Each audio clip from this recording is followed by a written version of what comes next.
sure, and thank you, Rod, for also reconnecting us so that we're here. Because yes, we talk about the dual tech, the defense tech, so we should talk about Ukraine, because right now it's the place in the world where everything is happening. And probably the difference is that in a lot of people's minds, if you're, I don't know, following some news, if you don't see Ukraine too much on the news lately, but some people still believe Russia is a huge country which is definitely winning and Ukraine is only losing. That is not the case anymore. Right now, as we speak, we just heard like Ukraine has launched more than 300 drones, large distance drones, long distance drones towards Russia to attack their military plants, oil refineries, some things that are producing money for Russia to continue the war. So Ukraine is doing that effectively, Ukraine managed to basically almost isolate the Crimea. The Crimea, which used to be Ukrainian territory, but Russia has taken it in 2014. Right now, they don't have the fuel at the gas stations. They will feel even more and more consequences of this. And basically, by doing some military measures, we're putting a political pressure. And eventually, of course, the goal is to stop the war, maybe along the line as it is. But definitely, we have much stronger position than we used to have half a year ago. And that is a big change. And that happened during the time when U.S. administration was busy with conflict with Iran, and Ukraine used this time to have a better position now to potentially have negotiations with Russia with a stronger position. You had mentioned 300 drones. One thing that I think is pretty amazing to some people is just how Ukraine is cutting all the bureaucracy out of the picture and going straight from development to implementation of technology. How has that happened at such a rapid pace versus maybe something here in the U.S. that gets developed and then 7 years later enters the hands of the military? Yeah, so for us it's like a question of life and death, right? That's why Ukraine has had to adapt. We also had this heritage of our Department of Defense to be a department with long traditions and the procedures, historical, of course. But now, as the war has been taking place more than 4 years, it's actually the war of Ukraine against Russia lasts more than the First World War, actually.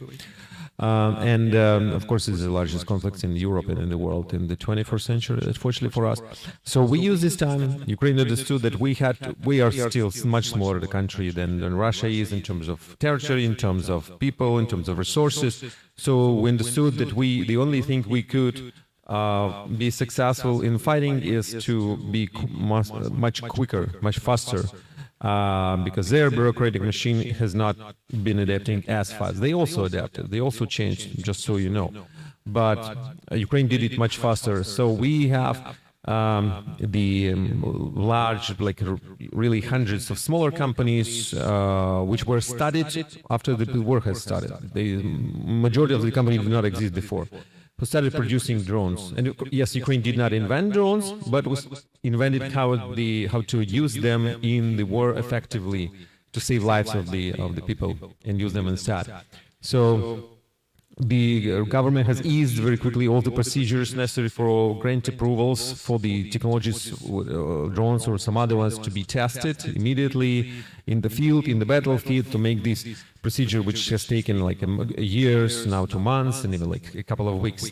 And also it's not so much centralized right now, so a lot of different brigades or military units have the opportunity to order the drones and some other stuff necessary for them directly from the producers, without avoiding all this long line of the state procurement, which still can take a lot of time. And so basically it's called like a chain defense system. It's like an Amazon for military. And the military units, they have their own budgets, and they can order that from those producers who they believe are more effective for their purposes. And then, of course, this creates this makes these producers known, and then the others want it because they see how effective they are. So that's one of the things, and also the connection between the producer and the end user. So the basically soldier, the commander, it's very fast. And if something is not working properly, the next day they will make the producer known. The manufacturer can make adjustments. If it's software, they can do it online. If it needs some hardware adjustments, they do it very quickly and send another party of those drones already with improvements. So that's very quick connection directly without going through the long line of Department of Defense. Is that what allowed us to be effective and quick? That's crazy to think about how quick those iterations and that feedback loop is taking place. Instead of years, it sounds almost like days or hours even. What else is happening at the front when it comes to, and we talked about this a little bit before, about gamification. How is gamification taking place right now in the Ukraine military? Yeah, so at one point of view, we can say that, the war is not a game. Of course, it's life and death, but still, it's something like some new incentives are needed all the time. So our ministry has created a system of appointing, approving the points for the soldiers, for the military units, for destroying different kinds of enemy equipment. For example, like for if you destroy a tank, you get 40 points. If you destroy something smaller, you get 10 points. Like a drone is 2 points. And then these points, when they are collected by some military unit, they can be used instead of money to procure another drones and other systems like sniper rifles, whatever. So basically, it kind of copies the system which exists in some video games. And because we have now a very modern war, and a lot of the soldiers have been playing some games before, so it kind of helped. It also allows the commanders of the army to control how the war is being waged. So basically, they can approve more points for some new targets. And not just say that now we have to destroy not tanks, now we have to destroy artillery, now we have to destroy some air defense. By doing this, it creates a system like a game, but it's proved very effective and it works. So this is some experience which we believe could be shared with the other free world, which is also used to play video games, and bring this experience into that. Now, you just mentioned shared with the rest of the world. One thing that's interesting is the amount of information of captured Russian military machinery and that the government is releasing to the allies and the other people throughout the world. What's kind of the goal? What's the thought process behind something that most people would think is so secret? Yeah, well, this is actually something really, really new. I believe like last week, our Minister of Defense, and our Minister of Defense, by the way, is a guy who used to run before the Minister of Digital Transformation. So he is the guy who was in charge of all the digital innovation Ukraine had before the war, and then he transitioned to that new role, and he's bringing a lot of new ideas, new experience to that. So he announced now that it's already the website which was created where Ukraine basically put all those information from the captured Russian tanks, some other equipment, and also the missiles. So it basically also includes information from Kinzhal hypersonic Russian missiles, which are they so proud of. Because not all of their missiles explodes. Some of them arrive in parts, and something they can be deconstructed, and the schemes or the plans, the diagrams of how they were created. So now Ukraine made it available, not for everyone, but if you represent the government of the allied country, and the defense company from the country's allies. So you provide a lot of proofs for that, and then you do the access to that. And so this is our idea that we want to share with our allies and partners, because Ukraine is very grateful for all the support we have received, especially in the very beginning when we did not have yet these hundreds of thousands, millions of drones. We definitely need all the help from United States, from Europe. So we always thank them very, very much, all the American people and people in California, people of San Francisco for that support. And now Ukraine kind of gives back a little bit, but also understanding that we're building the joint security, because Ukraine, of course, will always be part of that, of the Western free world. And we want to help. It's open not only just for primes, right? It's also will be open for startups which are here maybe in Silicon Valley, who are also working on creating some maybe like new hypersonic missile or something. But they want to see that there was an idea, because yes, we say that Russians are our enemies, and they used to be, kind of slow and stupid, but they have a lot of engineers which are smart, which is inherited from Soviet Union, and they also can create something smart. And these ideas can be adapted, and by doing so, you can actually make the creation and invention process here much faster, and we will be super happy if that helps. I do want to talk a little bit more about what's happening in Ukraine, but even before that, you brought up the Western world, you brought up the startups and technology here. What is right now the relationship between Silicon Valley and Ukraine? So we many companies from United States, from Silicon Valley, are already in Ukraine. We're talking about the defense tech. It's not only, of course, defense tech. We had, help and assistance from Amazon, which helped us with to get our data in cloud at the beginning of the war. They helped from Google, of course, from SpaceX. The Starlink has been extremely important and effective. Then at some point we were not able to use that because Elon has decided to change something, but then he came back to understanding how important it is, and it works again for us. Now it doesn't work for Russia, and it's very effective, so it helps. But we're also open to find, because during the time when Starlink was not working, we were all looking for alternatives, because we want to have more and more different kinds of Starlinks, and such companies exist in Silicon Valley, like Planet, some other companies which launch satellites. Of course, Anduril is in Ukraine. And it's for their advantage to have their equipment in Ukraine to show how effective they are. Sometimes it's not effective. Sometimes, it happens that the system or the drones or something which can work here in the United States, tested in Nevada desert, works fine. But it doesn't work as fine in the real harsh conditions of radio electronic warfare, which Russia has, and they have it. So it's good for both sides to make these improvements.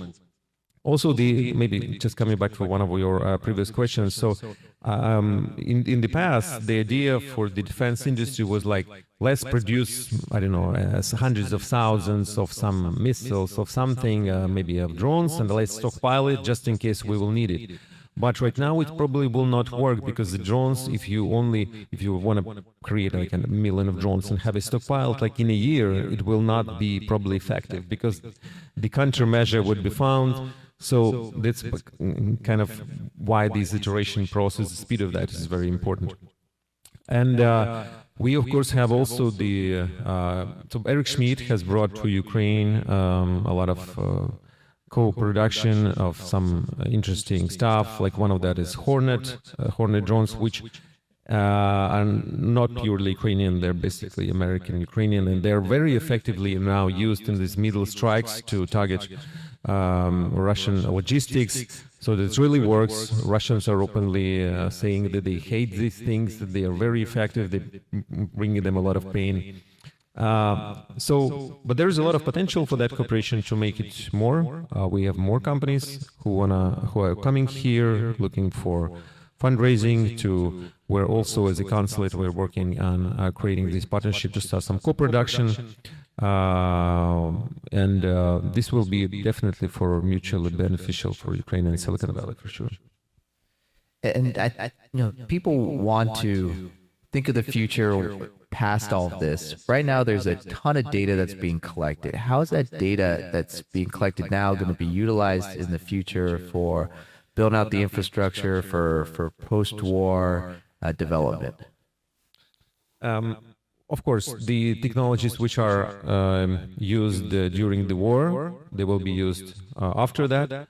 And its technologies, its data, starting from demining, like also the drones will be used for fire rescue, some other operations, for investigation of crimes. That's by the way, another example of one of the Silicon Valley companies, Skydio drones. So they donated some of them for our Prosecutor General's office to investigate the crimes against humanity at the very first weeks of the war. So lots and lots of that will be used, was already used. And again, Ukraine is ready to share these data, this valuable data with our partners. Partners in the United States, first of all. And this will work, and this works already. And a lot of, also we invite the companies to come to Ukraine to take part in the future reconstruction. And when we say reconstruction, we're not only talking about like rebuilding something which has been destroyed. It's basically rebuilding all the different systems, approaches, everything. And we already have this cooperation with Stanford, with some other architectural groups, innovation groups, and there is much more on that. And because Europe is already much faster, they already are in Ukraine, their companies, because the governments are engaged and they bring in their own companies to take part in that, because yes, after the war will be over, Ukraine will be probably the largest reconstruction project in the modern history. And this will be great opportunity for all who can come and take part in that to benefit, of course. And with the last few minutes that we have, is there any company in particular that you'd like to highlight or showcase that has impressed you? And then also, if anyone here has a company and wants to connect with the Ukraine government or yourselves, what's the best way to go about doing that? Yeah. So if we talk about some companies which we want to highlight, so we have some of Ukrainian defense tech companies which already succeeded in the United States. One of them is called the U-Force. One of the directions they work with is producing the naval, like marine drones, which were used to target a lot of Russian ships. And that's why Ukraine can now actually safely navigate in the Black Sea, which we could not do at the very beginning. So they are, I think they raised a round of $50 million with more than $1 billion devaluation. They already purchased some other companies. They were co-founded with one of the guys here who used to found before the People AI company, and our ex-Ukrainian former prime minister.